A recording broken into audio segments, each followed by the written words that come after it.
Day 2 started with a drive north along the west coast of Okinawa. My first stop was Cape Maeda in central Okinawa, one of the most famous snorkeling and diving spots on the island, and home to the legendary Blue Cave. I rented my snorkeling gear, put on my water shoes, and was ready to finally explore Okinawa underwater.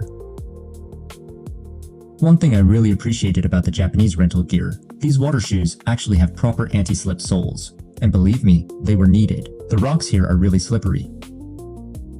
I got my fins on, turned on my camera, and slowly made my way into the water. I put my face underwater, saw one fish, and then my snorkeling trip was over. A person who appeared to be a staff member politely waved me back to shore. Apparently, a red flag had just been raised up on the hill, meaning swimming and snorkeling were no longer allowed. So that was officially the shortest snorkeling trip of my life.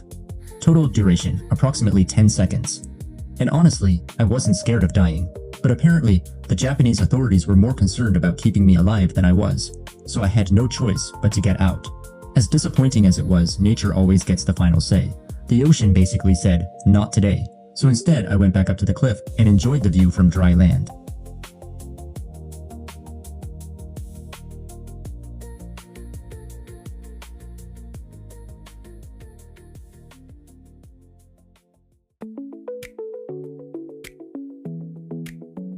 Since the ocean had rejected me, I continued my journey along the coast and headed to Cape Zanpa.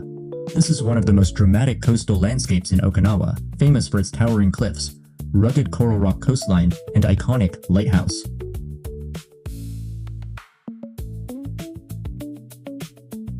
I didn't go up the lighthouse, but I walked through pretty much the entire park. The cliffs here are constantly being hit by waves from the East China Sea, and the scenery is especially impressive when you stand right at the edge. After getting kicked out of the ocean, at least the ocean still allowed me to look at it.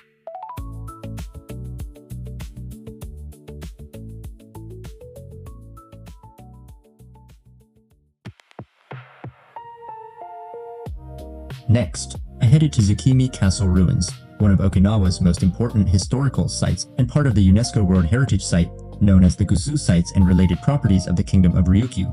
Before entering the ruins, I stopped by the museum. There's a model of the castle here, which gives you a pretty good idea of what it looked like when it was still intact.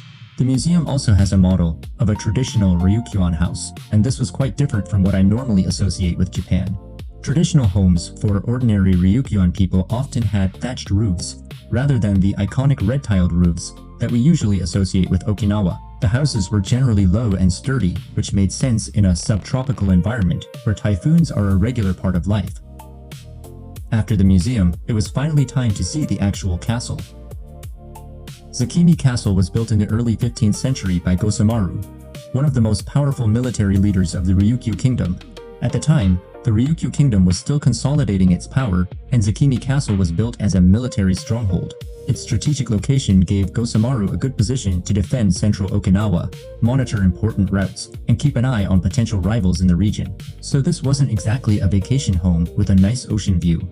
It was a pretty serious military installation. And the first thing that caught my attention was the stonework. The walls are made almost entirely of carefully fitted stones with these beautiful flowing curves. Unlike many Japanese castles, which tend to have more rigid, straight defensive walls, Ryukyuan Gusuku are famous for their curved walls. But there's more to these curves than just looking good. They also help distribute the pressure of the stonework and created a strong defensive structure. And then you have the castle gates. Take a close look at this arch. At the top, you can see a wedge-shaped keystone locking the arch together.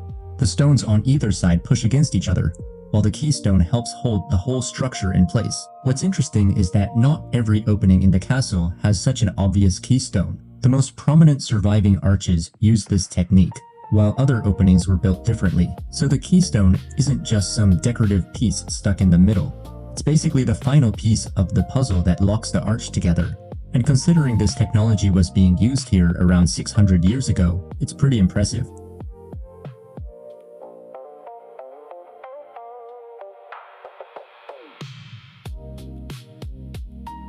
Standing on top of the castle walls, it's also easy to understand why the location was strategically important. From the higher ground, you could observe the surrounding area and the coastline, while the massive stone walls provided a strong defensive position. Today, of course, it looks peaceful, but 600 years ago, This was a military stronghold built during a period when the different powers of the Ryukyu Islands were still competing for influence. So what looks like a beautiful stone ruin today was once a very serious piece of military architecture. Next stop, Cape Manzamo. And I have to admit, I wasn't expecting to pay an entrance fee just to look at a cliff. Apparently, even nature has started charging admission.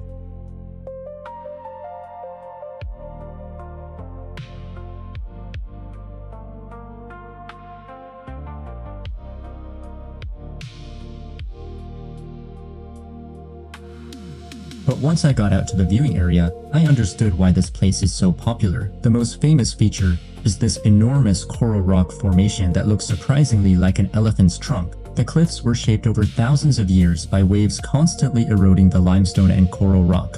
The result is one of Okinawa's most recognizable coastal landscapes.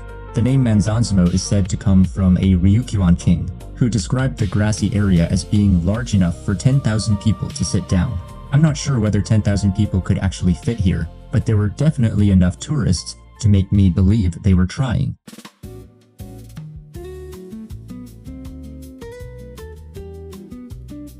My final stop of the day was American Village. And after spending the afternoon looking at a 600-year-old Ryukyu Castle, the change of scenery was pretty dramatic. American Village developed near the US military bases and has a very distinctive American-inspired atmosphere. Colorful buildings, palm trees, giant signs, restaurants, shops, and even a Ferris wheel make this place feel less like traditional Japan and more like a seaside town somewhere in California or Florida. It's basically Okinawa's interpretation of America. There are entire streets designed around this colorful, retro, seaside town aesthetic. You have everything from burgers and tacos to Japanese restaurants, dessert shops, clothing stores, and souvenir stores. And then, just a few minutes away, you can walk straight down to the ocean. That combination is what makes American Village pretty interesting. It's not really a historical attraction. It's not exactly a traditional Japanese neighborhood either. It's more like a giant outdoor entertainment district, where Japanese, Okinawan, and American influences have all been mixed together. Plenty of little details to discover just by walking around. Some buildings are covered in colorful murals, while others have huge signs and quirky decorations. Even the parking lots and storefronts feel like part of the scenery. I didn't really come here with a shopping list. I mostly just wanted to walk around and see what the place was like.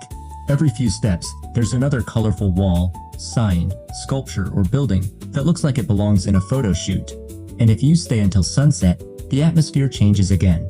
The buildings start lighting up, the neon signs come on, and the whole place becomes much more lively. Unfortunately, I wasn't staying long enough to experience the full nighttime atmosphere. After spending the afternoon at American Village, I drove back to Naha. By now, it had been a pretty long day, so I decided to end it with a proper Okinawan dinner. I came to Ko, a restaurant specializing in Ishigaki Beef, just off Kokusai-dori. And tonight, I went for Ishigaki Beef Sukiyaki. The restaurant actually focuses on 3 different ways of enjoying Ishigaki beef: sukiyaki, beef bone ramen, and steak. I decided to go with the sukiyaki, and this was not the kind of hot pot where you just throw everything in and wait. The beef comes thinly sliced, and you cook it yourself in the sweet and savory sukiyaki sauce. Then there's the raw egg on the side, which gives the beef a rich and silky finish. And of course, you can't have sukiyaki without rice. The restaurant serves its rice in a traditional Japanese *Hagama pot using koshihikari rice from Wonuma in Niigata. And honestly, look at this beef. The marbling is beautiful. A quick dip into the hot sukiyaki sauce, a little egg, and straight into the mouth. After spending the entire day driving around Okinawa, walking along cliffs, exploring a 600-year-old castle, and getting kicked out of the ocean after 10 seconds, this was exactly the kind of dinner I needed.